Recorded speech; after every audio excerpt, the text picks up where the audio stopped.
প্রথম পাপ এদন বাগান থেকে বের করে দেয়া।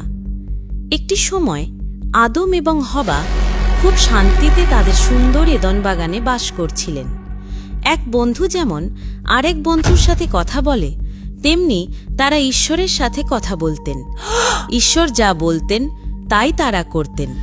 খারাপ কিছু তারা জানতেন না।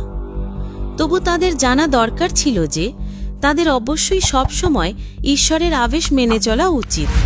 ঈশ্বর আদম এবং হবাকে বললেন, কেবল একটি গাছের ফল ছাড়া তোমরা এই বাগানের সকল গাছের ফল খেতে পারো, কিন্তু এই গাছের ফল যদি খাও তবে তোমরা মারা যাবে।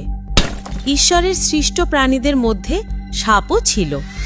শয়তান, সেই দিয়াবল যে আমাদের প্রলোভনে ফেলে, সে সাপের রূপ ধরে হবার কাছে গেল যেন তাকে পাপে ফেলতে পারে।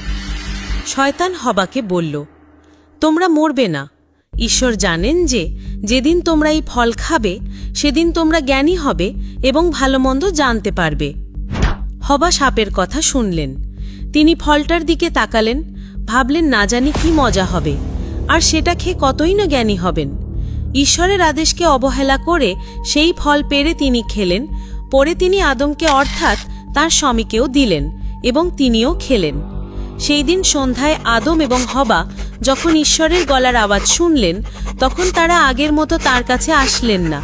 তারা ভয়ে ভয়ে লুকাতে চেষ্টা করলেন। তাদের অবাধ্যতার কারণে ঈশ্বর হবাকে বললেন, তুমি ব্যথায় কাতরাবে এবং কষ্ট পাবে, তোমার স্বামী তোমার ওপর খবরদারি করবে। আদমকে তিনি বললেন, যেহেতু তুমি তোমার স্ত্রীর কথা শুনে অবাধ্য হয়েছ, সেহেতু তুমি মাথার ঘাম পায়ে ফেলে কষ্ট করবে, কাঁটা ও আগাছার মধ্যে পরিশ্রম করবে। ঈশ্বর সাপকেও অভিশাপ দিলেন। আদম ও হবা তাদের সুন্দর বাগানে থাকতে পারলেন না।